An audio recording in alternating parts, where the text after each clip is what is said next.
Bonjour à tous, konnichiwa minna, c'est Kazu. Alors on se retrouve aujourd'hui pour une nouvelle vidéo en direct de ma cuisine, mais pas pour faire de la cuisine. Aujourd'hui on va faire un petit tuto pour faire des pastilles de dentifrice à croquer. Alors vous allez voir, c'est ultra simple.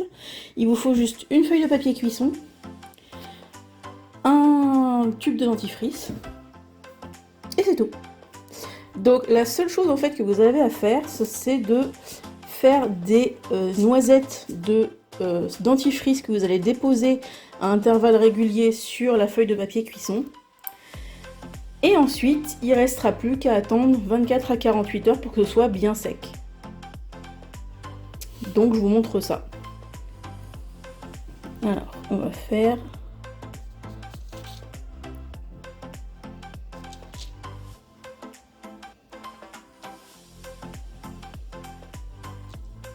Oh là là. Bon, elles vont pas du tout être égales, hein, mes pastilles.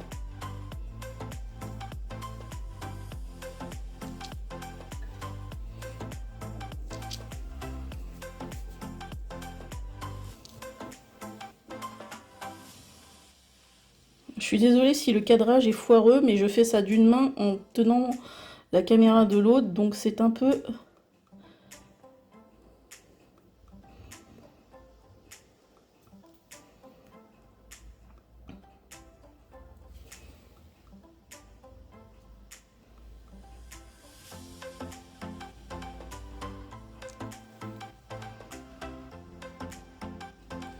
Moi, je l'ai fait pour mon voyage en Corée, comme vous pouvez vous en douter, de façon à ne pas avoir de tube de dentifrice à acheter sur place. Je mettrai juste les pastilles dans une boîte hermétique et ensuite, ben voilà, j'aurai juste... en fait, l'utilisation, c'est très simple, c'est juste, vous mettez la pastille dans la bouche, vous croquez dedans, vous mouillez, et voilà.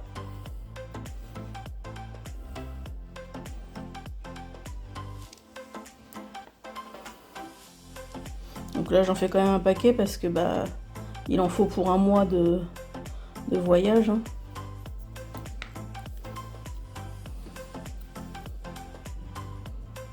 Je suis désolée, le tic-tac, c'est parce que j'ai un mannequin écho qui bouge la patte dans la cuisine. Du coup, ça fait un tic-tac.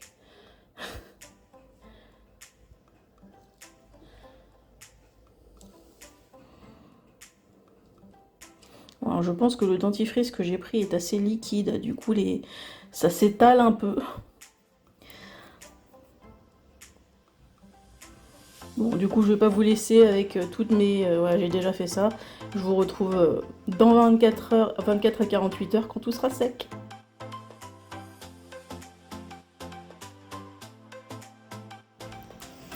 Alors, le retour 24 heures après. Alors, le verdict, en fait, c'est que... en fait, les billes de dentifrice que j'ai fait se sont aplaties en galettes. Et en séchant, elles se sont morcelées. Donc en fait, je pense qu'elles vont se casser en plein de morceaux comme là. Bon, ça change rien à l'efficacité, je pense, hein, mais du coup, ça fait pas des billes. Enfin, ça fait pas des... Donc, si vous prenez... Alors moi, j'avais pris un dentifrice de sous-marque. Si vous prenez un dentifrice de marque qui est plus pâteux, je pense que ça devrait se tenir mieux. Là, moi, j'ai... on appelle ça un fail, hein. Mais bon, je vais quand même garder, parce que si je vais pas avoir gâché un dentifrice pour rien. Donc vous prenez un dentifrice plus pâteux. Voilà, écoutez, c'est la fin du tuto. Pensez à... J'espère que ça vous aura plu quand même. Pensez à liker, commenter et partager la vidéo. Pensez aussi à vous abonner à la chaîne et à activer la cloche de notification pour ne pas louper les suivantes. Et moi je vous dis à la prochaine. Ciao ciao.